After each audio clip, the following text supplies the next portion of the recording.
les citoyens pour le 2B.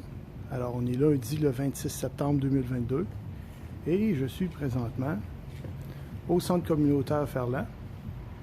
Alors, c'est au 1600 8e avenue et je suis ici pour le vote par anticipation.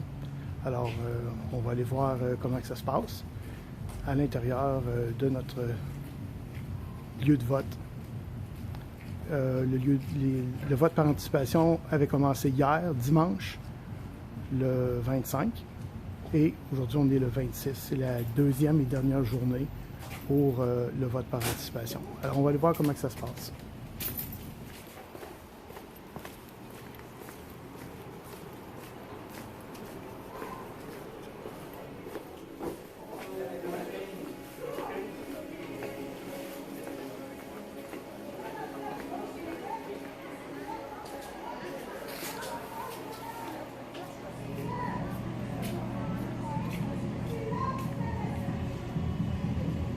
Bon, alors dès le départ, je vois qu'il n'y a pas un gros achalandage.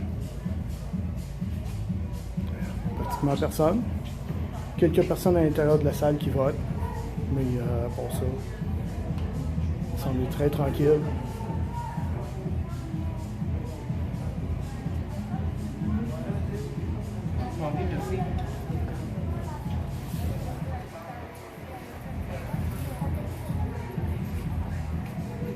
Excusez-moi, qu'est-ce que vous faites? Bonjour, bonjour, je suis journaliste. Oui. Est-ce que vous avez eu une autorisation? Oui, c'est madame... Êtes-vous madame Tremblay? Oui. C'est madame Chose qui vous a appelé, son prénom commence par A. Annie, est-ce que vous pouvez la rappeler? Elle m'a demandé que vous puissiez la rappeler parce qu'elle ne m'a pas donné d'autorisation. Elle m'a dit qu'elle vous appelait immédiatement à la fin de mon... Ce qu'elle a fait, mais Ouais. elle me dit de vous demander de la rappeler parce qu'elle ne vous a pas trouvé. Elle m'a pas trouvé. Sous le Z par là. Ben, à quel journal vous faisiez référence ou autre? J'ai dit en partant, je suis indépendant. Pouvez-vous la rappeler? Sinon, elle me donne pas Non, je peux l'autorisation. pas la rappeler parce que j'ai pas de téléphone. Ben, elle me donne pas l'autorisation, fait que je peux la rappeler pour vous. Mais Oui, entre oui, oui. temps, Bon, oui, vous oui. pouvez Si vous pas avez, filmer par si ton vous aviez, portable. vous auriez par exemple un téléphone cellulaire que vous pouvez mettre sur micro pour que je puisse l'entendre. Ça, vous n'auriez pas besoin. Prêtez-vous, il n'y a pas de Oui, problème, vous mais pendant prêtez. ce temps-là, vous pouvez pas filmer Ouais, ça malheureusement. marche.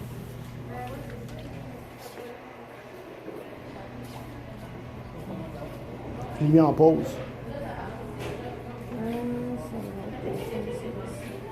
Bonne soirée.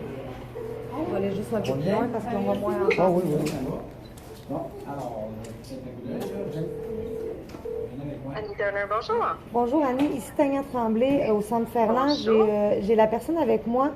Il n'y a pas de Power? numéro de téléphone. Oui, bonjour, monsieur. Bonjour, monsieur. Madame. On s'est Bonjour, parlé M. tout à l'heure. Power.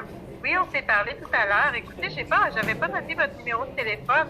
Moi, j'ai fait des vérifications de mon côté, puis malheureusement, je peux autoriser seulement les gens qui travaillent pour un média en particulier. Oui. Sinon, Chez- ce serait vraiment trop difficile de Non. valider tout ça, là. Oui. Pardon?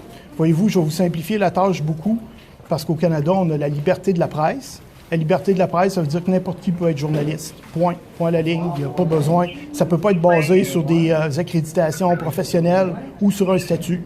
Ça a déjà été tranché par les tribunaux. C'est pour ça que n'importe qui peut être journaliste, même vous. Je comprends, monsieur, mais moi, j'ai besoin d'une preuve. Je peux pas autoriser n'importe qui à faire des tournages. Malheureusement, c'est Élection Québec Non. autorise uniquement les gens qui travaillent pour un média en particulier. Oui, je travaille pour un média en particulier. C'est mon média, c'est mon média indépendant.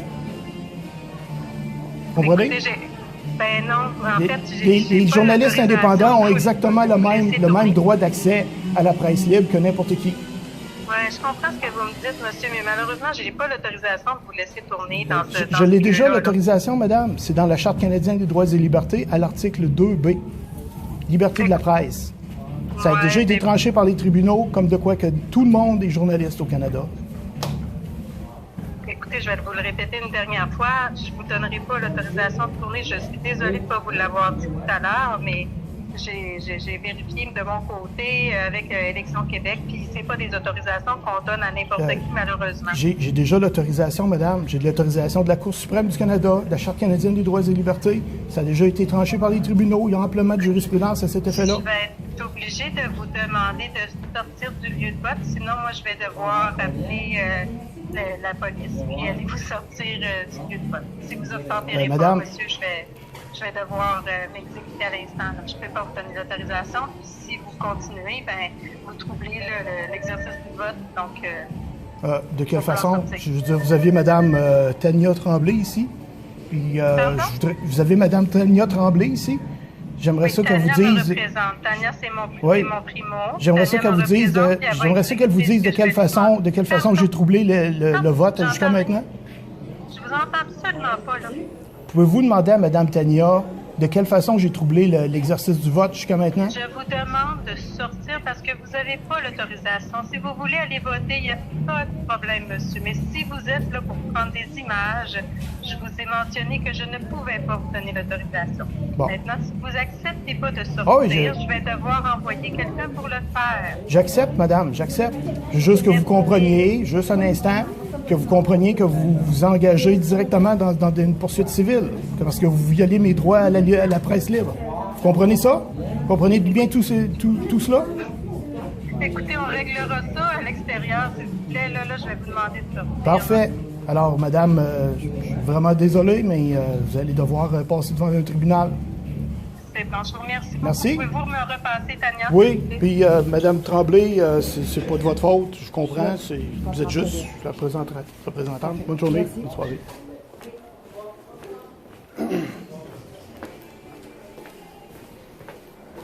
Ah, c'est encore en train d'enregistrer. Ah, ça n'avait pas fait de pause. Donc, alors vous avez pu voir de quelle façon ici j'ai été traité par Élections Québec. Ils n'ont pas du tout respecté mon droit à la presse libre. Alors, ils violent la loi. Ils violent mes droits et je suis vraiment très frustré de voir leur approche. Et ça va devoir encore une fois être tranché par les tribunaux. En fait, ça a déjà été tranché par les tribunaux. Les journalistes ont droit de filmer à l'intérieur du lieu de vote. Toutes les dispositions sont déjà prévues. D'ailleurs, si on peut ici faire une petite photo, juste un instant.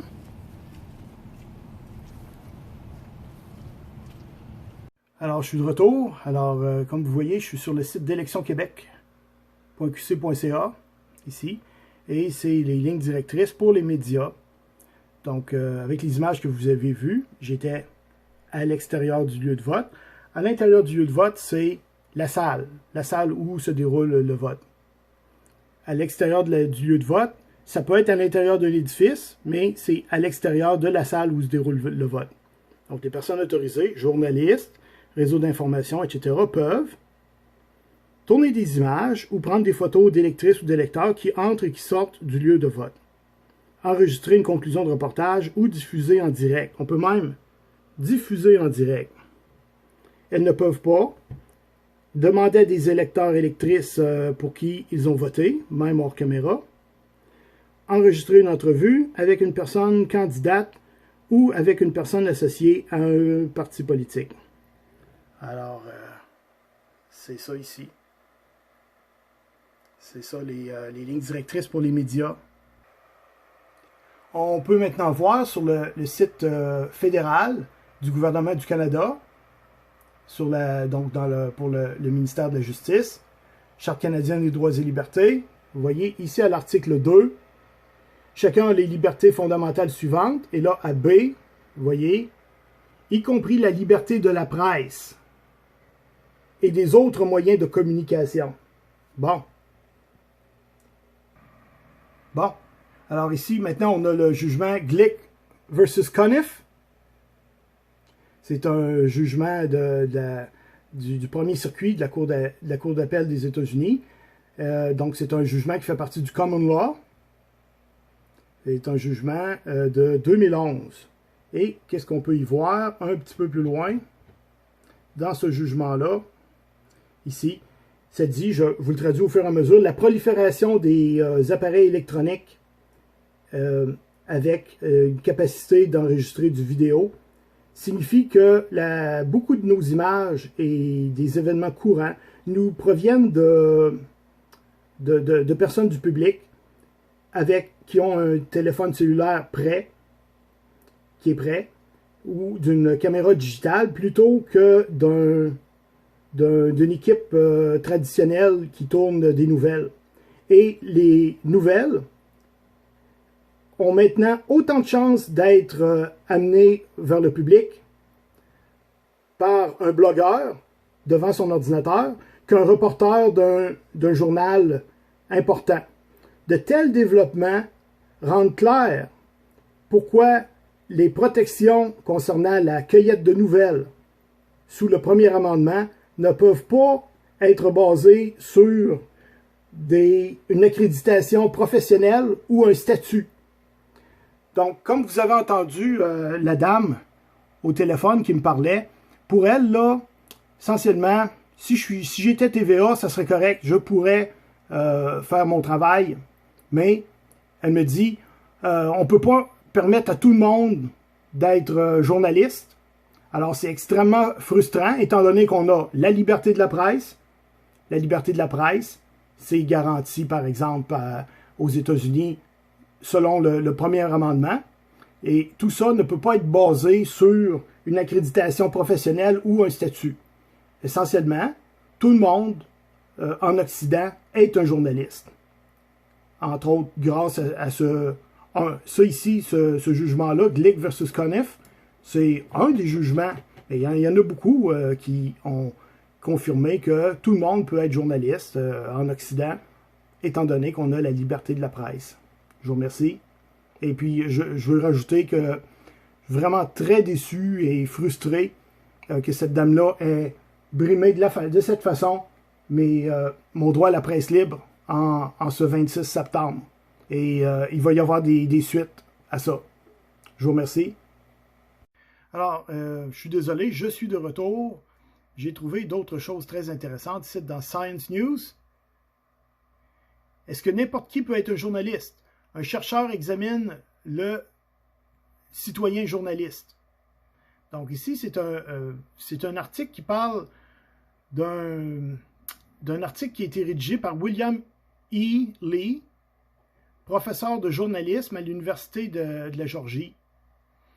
Et dans cet article-là, ici, qui est vraiment très intéressant, le professeur explique ici: n'importe qui peut être un journaliste et ils n'ont pas besoin d'avoir une affiliation avec comment je pourrais dire, une compagnie bien établie, une compagnie de journalisme bien établie, a dit Lee à propos des points sur son article. C'est de plus en plus important que des journalistes non affiliés sachent qu'ils ont exactement les mêmes protections légales qu'un reporter d'un journal. C'est important pour le développement des formes alternatives d'expression qui ne cadrent pas parfaitement dans nos concepts traditionnels de discours libre ou de la presse. Alors, je trouve ça très intéressant. Alors, merci à monsieur le professeur Lee. Donc, tout ça, c'est un article du 5 décembre 2014. Et je suis entièrement d'accord avec le professeur. Allons maintenant voir un jugement de 1938. Lovell versus City of Griffin, 303 US 444. Un jugement de la Cour suprême des États-Unis. Donc ça, c'est 9 juges. Donc on voit ici le titre, Lovell versus City of Griffin. Et là, ici, je vais descendre dans le jugement environ aux 2/3 de la page. Et ça dit, dans le jugement, la liberté de la presse n'est pas confinée aux journaux et aux périodiques. Il est nécessaire d'embrasser les pamphlets et les dépliants. Ceux-ci, définitivement, ont été des armes historiques dans la défense de la liberté, puisque le pamphlet de Thomas Paine et des autres dans notre histoire peuvent en attester abondamment. La presse, dans sa connotation historique, comprend toutes les sortes de publications qui peuvent permettre, qui constituent un véhicule d'information et d'opinion. J'ai bien dit, là, comprend toutes les sortes de publications. Toutes les sortes de publications. Alors, un autre jugement très intéressant. Lovell versus City of Griffin. Honte au gouvernement du Québec qui bloque ma liberté de la presse, juste à cause que je suis indépendant. Et comme dernière intervention ce soir, donc on est toujours le 26 septembre 2022, on va regarder ensemble l'endroit où je publie mes reportages. Alors, regardez ici, il y a 2 jours, entrevue avec Daniel Pelletier de Démocratie Directe, le 23 septembre 2022. Alors, c'est un monsieur qui s'est porté candidat pour Démocratie Directe dans la circonscription de Charlebourg. Oui, parfait. Alors ici, comme ta collègue, une belle entrevue de 15 minutes 44 avec M. Daniel Pelletier, un candidat ici pour l'élection provinciale. Une entrevue avec Mme Lucie Perrault de Démocratie Directe, le même parti. Une belle entrevue de 14 minutes 50 secondes. Et j'ai beaucoup d'entrevues. Je couvre également les faits divers, inondations et intervention des pompiers, 21 juillet 2022. Alors, j'ai beaucoup de matériel. Je couvre des manifestations contre le Convoi pour la liberté. Je couvre évidemment le conflit ici avec les employés, des ramassages de la neige. J'ai beaucoup d'entrevues, de reportages sur le remorquage, sur l'élagage, des travaux d'élagage dans mon secteur, des visites dans des bureaux de scrutin. Donc, j'ai l'habitude de faire ça. Ici, une entrevue avec Lynn Verrette du Parti libre Canada. Tout ça le 12 septembre 2021. Une excellente entrevue que je recommande à tout le monde. Beaucoup de matériel. Ici, article 2B Audit, First Amendment à la SAQ. Alors, une vidéo de 16 minutes 33 où je suis allé sonder les gens par rapport au confinement et au couvre-feu qui était imposé par le gouvernement. Et donc, la SAQ était restée ouverte pendant ce temps-là. Des interventions des services d'urgence. Beaucoup de vidéos. Et on arrive ici avec un de mes plus anciens vidéos. Lise Dion, la burqa. Donc, un vidéo avec des commentaires politiques. Et ce vidéo-là a récolté jusqu'à maintenant 100 000 views. Il y a 100 000 personnes qui ont vu mon vidéo ici, qui a été publiée il y a 6 ans. Alors, je ne suis pas né de la veille. Et c'est mon média le plus important que j'utilise sur YouTube. Voilà, il est ici. Alors, c'est un média important pour moi. Et je suis journaliste depuis 38 ans. Depuis 1983. Imaginez-vous donc. Puis là, les gens qui m'ont empêché de faire mon reportage ici dans le bureau du scrutin, ils vont entendre parler de moi. Vous pouvez être certain de ça. Merci.